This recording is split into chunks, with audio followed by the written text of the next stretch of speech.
প্রিয় সপ্তম শ্রেণীর শিক্ষার্থীরা, শুভেচ্ছা নিও। আজকে আমি তোমাদের 2025 সালের বাংলা বিষয়ের নতুন বই থেকে সপ্তবর্ণা এর পঞ্চম অধ্যায় লীলা মজুমদারের পাখি গল্প থেকে সম্ভাব্য প্রশ্ন এবং এর সমাধান নিয়ে আলোচনা করব। প্রথমে তোমাদের বলবো, যারা আমার চ্যানেলটি সাবস্ক্রাইব করো না তারা আমার চ্যানেলটি সাবস্ক্রাইব করবে এবং আমার সাথে থাকবে। তাহলে চলো আমরা ক্লাস শুরু করি। গদ্য পঞ্চম অধ্যায় লীলা মজুমদারের পাখি এর সম্ভাব্য গুরুত্বপূর্ণ প্রশ্ন এর সমাধান। প্রথম প্রশ্ন, কুমুর চোখে ঝাপসা হয়ে আসে কেন? ব্যাখ্যা করো। কুমুর সহপাঠীরা কুমুকে ফেলে উপরে ক্লাসে উঠে যাবে ভেবে তার চোখ ঝাপসা হয়ে আসে। লীলা মজুমদারের পাখি গল্পের কুমু অসুস্থতার কারণে তার ডান পা মাটি থেকে আধা হাতের বেশি তুলতে পারে না। সেজন্য তার মাসিরা প্রস্তাব করে সোনাঝুরিতে ৩ মাস দিদিমার কাছে রাখলে কুমু সুস্থ ও চাঙ্গা হয়ে উঠবে। কিন্তু কুমু ভাবে অসুস্থতার জন্য ওর ৩ মাস গেছে শুয়ে, ৩ মাস পায়ে লোহার ফ্রেম বেঁধে হাঁটতে শিখে। আরও ৩ মাস যদি দিদিমার বাড়িতে থাকে তাহলে সে সব পড়া ভুলে যাবে। তার সহপাঠী হাসি, রত্না সবাই ওকে ফেলে উপরে ক্লাসে উঠে যাবে এই ভেবে কুমুর চোখ জলে ঝাপসা হয়ে আসে।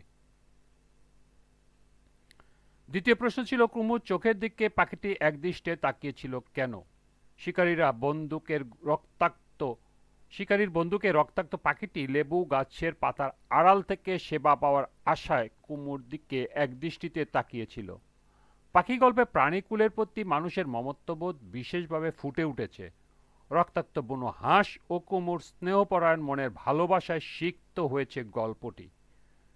শিকারীর গুলিতে আহত হয় একটি বুনো হাঁস। পাখিটি আশ্রয় নেয় একটি লেবু গাছে।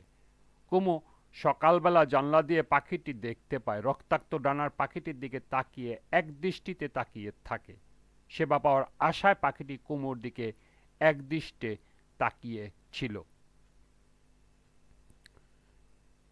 তৃতীয় প্রশ্ন, তোমার ভয় নেই? কোনো ভয় নেই। কেন? কে কেন একথা বলেছে? কুমু বুনো হাঁসকে উদ্দেশ্য করে বলেছে, তোমার কোনো ভয় নেই, কোনো ভয় নেই। শিকারীর গুলিতে আহত হয়ে একটি বুনো হাঁস কুমুর জানালার পাশে লেবু গাছের পাতার আড়ালে এসে লুকায়। ভয় আর ব্যথায় তার সমস্ত শরীর কাঁপতে থাকে। পাখিটিকে দেখে কুমুর গলার ভিতর টনটন করতে থাকে। পাখিটিকে অভয় দিতে সে প্রশ্নোক্ত কথাটি বলেছে। ৪ নম্বর প্রশ্ন, লাটু কিভাবে পাখিটিকে বাঁচালো? লাটু অত্যন্ত বুদ্ধিমত্তার সাথে সেবা দিয়ে পাখিটিকে বাঁচালো। পাখিটির দুরবস্থা দেখে লাটু বুদ্ধি করে গাছের ডালের সঙ্গে ঝুড়ি বেঁধে সেখানে ওর থাকার ব্যবস্থা করলো, যেন কেউ দেখতে না পায়, আবার নিজের খাবার নিজেই খুঁটে খেতে পারে। তারপরও কাটা জায়গায় লাগানোর জন্য একটি হলদে মলম লাগিয়ে দিল। পাখিটি এতে করে আরাম বোধ করতে লাগলো। কিছুদিন পর পাখিটি ওড়ার চেষ্টা করতে গেলে ঝুড়ি থেকে পড়ে যায়। লাটু পুনরায় তাকে ঝুড়িতে বসিয়ে দেয় এবং মলম লাগিয়ে দেয়। এভাবে লাটুর বুদ্ধিমত্তার সঙ্গে পাখিটিকে বাঁচায়। ৫ নম্বর প্রশ্ন, কুমু ভালো করে হাঁটতে পারে না কেন? কুমু তার অসুস্থতার জন্য ভালো করে হাঁটতে পারে না। কুমুর ডান পায়ে সমস্যা হওয়ায় সে ঠিকমতো হাঁটতে পারে না। লীলা মজুমদারের পাখি গল্পের কুমু অসুস্থতার কারণে ডান পাটি মাটি থেকে আধ হাতের পরিমাণের বেশি তুলতে পারে না। অসুস্থতার কারণে ৩ মাস গেছে শুয়ে শুয়ে, ৩ মাস গেছে পায়ে লোহার ফ্রেম বেঁধে হাঁটতে শিখে। এই জন্য কুমু ভালো করে হাঁটতে পারে না। ৬ নম্বর প্রশ্ন, ঝুড়ি নিয়ে লাটু লেবু গাছে ওখানে কেন গিয়েছিল? আঘাত পাওয়া পাখিটিকে বাসা বেঁধে দেওয়ার জন্য লাটু ঝুড়ি নিয়ে লেবু গাছের ওখানে গিয়েছিল। লাটু আর কুমু ডানায় গুলি খাওয়ায় পাখিটিকে থাকার জন্য চিন্তা করে। পাখিটিকে সুস্থ করার জন্য তারা অনেক চিন্তা ভাবনা করে এবং শেষ পর্যন্ত বাসাটা তৈরি করার সিদ্ধান্ত নেয়। পাখিটিকে রাখার জন্য লাটু লেবু গাছের ডালে বাসা বেঁধে দেয়, যাতে সেটি ভাঙা ডানা নিয়ে মাটিতে পড়ে না যায়, নিজেই পোকামাকড় ধরে খেতে পারে। এই উদ্দেশ্যে লাটু ঝুড়িটি লেবু গাছের ডালে শক্ত করে বেঁধে দেয় এবং আস্তে আস্তে পাখিটিকে তার মাঝে বসিয়ে দেয়। 7 নম্বর প্রশ্ন, উত্তরের দেশ থেকে পাখিরা উড়ে আসে কেন? প্রচণ্ড শীতের ভয়ে পাখিরা উত্তরের দেশ থেকে উড়ে আসে। উত্তরের দেশগুলোয় শীতকালে প্রচণ্ড ঠান্ডা পড়ে। এতে ঠান্ডায় পাখিদের পক্ষে সেখানে বেঁচে থাকা কঠিন হয়ে দাঁড়ায়। তাই বাঁচার জন্য তারা অপেক্ষাকৃত কম ঠান্ডা পড়ে এমন দেশের দিকে উড়ে আসে। এ কারণে শীতকালে উত্তরের দেশ থেকে পাখিরা ঝাঁকে ঝাঁকে আমাদের দেশে উড়ে আসে। ঝাঁকে ঝাঁকে উড়ে আসে, 2-3 দিন বিশ্রাম করে, তারপর আবার দক্ষিণের দিকে উড়ে যায়। 8 নম্বর প্রশ্ন, গাছের ডালে পাখি নড়ার শব্দে কুমু ভয়ে কাঠ হয়ে গিয়েছিল কেন? দিম্মার ভয়ে গাছের ডালে পাখি নড়ার শব্দে কুমু ভয়ে কাঠ হয়ে গিয়েছিল।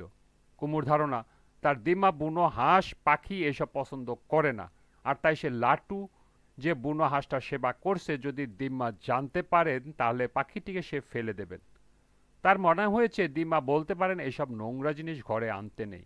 তাই পাখি নড়ে উঠলে দিম্মার ভয়ে কুমু কাঠ হয়ে যায়। 9 নম্বর প্রশ্ন, কুমু কিভাবে আবার নতুন করে হাঁটতে শিখল? পাখি ধীরে ধীরে সেরে ওঠার প্রতিটি ধাপ দেখে কুমু হাঁটতে শিখল। কুমুর ডান পায়ে সমস্যা হয়, সে ঠিকমতো হাঁটতে পারে না। তাই তার পরিবারের সবাই তাকে সোনাঝুরিতে দিদিমার কাছে পাঠায়। কিন্তু সেখানে যাওয়ার পরও শিকারীর গুলিতে আহত বুনো হাঁসটাকে সে আর লাটু সুস্থ হতে সাহায্য করে। এই হাঁসের সুস্থ হয়ে ওঠার প্রতিটি ধাপ দেখে সে সুস্থ হওয়ার প্রেরণা পায়। সে নিজে কাজে নিজেই করে, নিজে নিজে হেঁটে বেড়ায়, নিজের চেষ্টায় সে ধীরে ধীরে সুস্থ হয়ে ওঠে। এভাবেই কুমু আবার নতুন করে হাঁটতে শিখল। সর্বশেষ প্রশ্ন 10, পাখি গল্পের সারাংশ লিখো। কিশোরী কুমু অসুস্থ হলে তা নিয়ে দুশ্চিন্তায় পড়ে পরিবার। সহপাঠীরা তাকে উপরের ক্লাসে উঠে যাবে, কুমু নিচের ক্লাসে পড়ে থাকবে, এই নিয়ে কুমুর ভাবনার শেষ নেই। দ্রুত সুস্থতার জন্য কুমু সোনাঝুরিতে দিদিমার দোতলার বাড়িতে উন্মুক্ত পরিবেশে এলে একটি অভূতপূর্ব ঘটনার সম্মুখীন হয়। শিকারীর বন্দুকের গুলিতে আঘাতে একটি বুনো হাঁস আহত হলে কুমু তার জন্য সহযোগিতার হাত বাড়িয়ে দেয়। পাখিটিকে সুস্থ করে তোলার জন্য সে ব্যাকুল হয়ে ওঠে। সমবয়সী কিশোর লাটুর সহযোগিতা নিয়ে কুমু পাখিটিকে সকল বিপদ থেকে বাঁচতে এবং দ্রুত সুস্থ হয়ে উঠতে সাহায্য করে। পাখিটি সেরে ওঠার প্রতিটি ধাপ থেকে কুমু নিজেও সুস্থ হবার প্রেরণা পায়। এই ছিল পাখি গল্পের সম্ভাব্য গুরুত্বপূর্ণ 10টি প্রশ্ন এবং এর সমাধান। আজকের ক্লাসটি এ পর্যন্তই। সবাইকে আবারও বলছি, যারা আমার চ্যানেলটি সাবস্ক্রাইব করো নাই তারা আমার চ্যানেলটি সাবস্ক্রাইব করবে এবং আমার সাথে থাকবে। সবাইকে পরবর্তী ক্লাস দেখার আমন্ত্রণ জানিয়ে আজকের মতো আমি এখানেই বিদায় নিচ্ছি। আল্লাহ হাফেজ।